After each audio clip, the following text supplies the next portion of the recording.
অনেক দিন পর বড় বোনের বাসায় আজকে যাব বা যাচ্ছি বা আমি এবং আমার ছোট বোন মিলে। তো যাওয়ার পথে ভাবলাম যে একটু ভিডিও করি। সাগরটা সবসময় ভালো লাগে এখান দিয়ে যেতে। মানে সাগর আজকে খুব ভরাট, দেখতে খুব ভালো লাগতেছিল। আর ওয়েদারটাও অনেক সুন্দর একদম ওয়েদার। আসসালামু আলাইকুম, কেমন আছেন সবাই? আশা করছি যে যেখান থেকে বসে আমার এই ভিডিওটা দেখতেছেন সবাইকে অসংখ্য অসংখ্য ধন্যবাদ। আর আজকে আপনাদের সাথে শেয়ার করব বড় আপা কি রান্না করছে। চলুন তাহলে দেখে নিই একবার। এখানে পোলাও, আমরা আসার আগে আপা রান্নাবান্না সবকিছু শেষ করে ফেলছে। আর এখানে গরু মাংস, ওর গরু মাংসটা এত মজা হয়, আমি অনেকবার চেষ্টা করছি কিন্তু আমার আফার মতো হয় না। তারপরে এখানে চিংড়ি মাছ, ডিম, এখানে কোরাল মাছ রান্না করছে। তারপরে যাই হাঁসের মাংস, ওর মাংস রান্নাটা কি বলবো, সেরা। খুবই মজা হয়, ওর মাংস রান্নাটা ওর মতো করে আমাদের হয় না।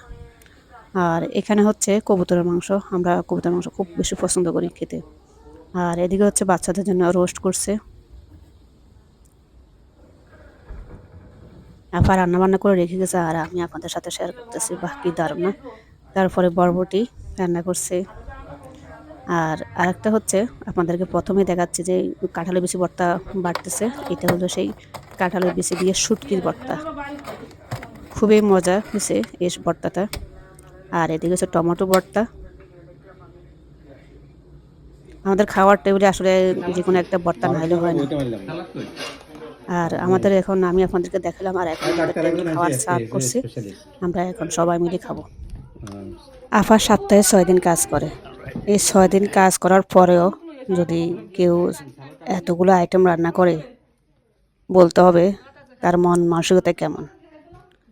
সত্যি প্রত্যেকটা আইটেম অসাধারণ, তার রান্না এক্সেলেন্ট। মানুষ রান্না করে হয়তোবা 3-4টা আইটেম রান্না করার পরে দেখা যায় হয়তোবা 1টা কি 2টা আইটেম ভালো হয়, আর বাকিগুলো হয় মোটামুটি। বাট তার প্রত্যেকটা আইটেম এত মজা হয়, কি বলবো। ওর বাসা আসলে কি পরিমাণ যে খাওয়া হয় বলে বোঝাতে পারবো না। ওর খাবারগুলো, প্রত্যেকটা খাবার খুব মজা হয়। ওর রান্না অনেক মজা হয়। যে একবার খেয়েছে সেই সারা জীবন মনে রাখবে। মানে খাবারগুলো এত মজা রান্না করে। আর একটা জিনিস, মন থেকে রান্না করলে অবশ্যই মজা হয়। যে কোনো জিনিস আপনি মন থেকে রান্না করবেন, খাওয়া মজা হবেই। তারপরে আমরা খাওয়া দাওয়া শেষ করে আপা দেখতেছি বাগানে আসছে। ওর বাগানে একটু পানি দেওয়া লাগবে, তো আপা পানি দিতেছিল। ঠিক এই সময় আমার মেয়েও আসি, ওর খালার থেকে পানির লাইনটা নিয়ে ও নিজে নিজে পানি দিতেছে।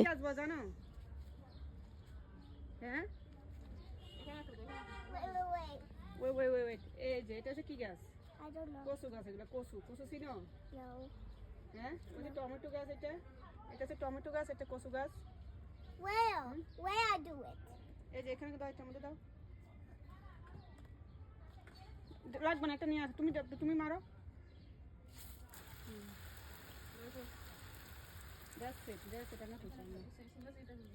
এটার মধ্যে দাও, এটার মধ্যে দাও, শুধু এদিকে ইয়া করো। করো প্রেস করে খালি।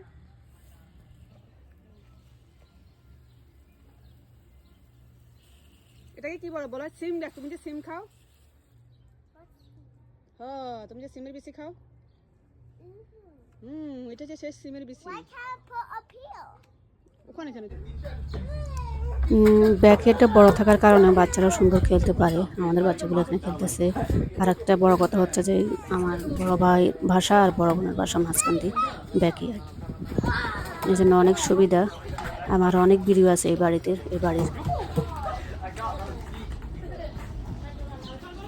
আর এদিকে তো সবজি বাগানের প্রস্তুতি চলতেছে। সামার যেহেতু চলে আসছে আমাদের এখানে, আবার গার্ডেনটা রেডি করতেছিল। অলমোস্ট রেডি, এখন শুধু গাছগুলো লাগাইছিল, বাট বড় হয়েছে, এখন শুধু পানি দিব। আর আরও দেখবেন যে আরও মাসখানেক পরে অনেক বড় হয়ে গেছে, গাছগুলো ফল দেওয়া শুরু করবে।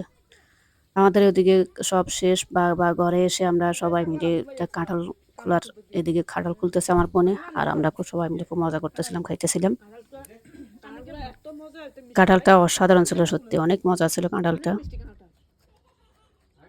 তো আজকে এই পর্যন্তই, এখানে বিদায় নিচ্ছি। আশা করছি সবাই ভালো থাকবেন, সুস্থ থাকবেন।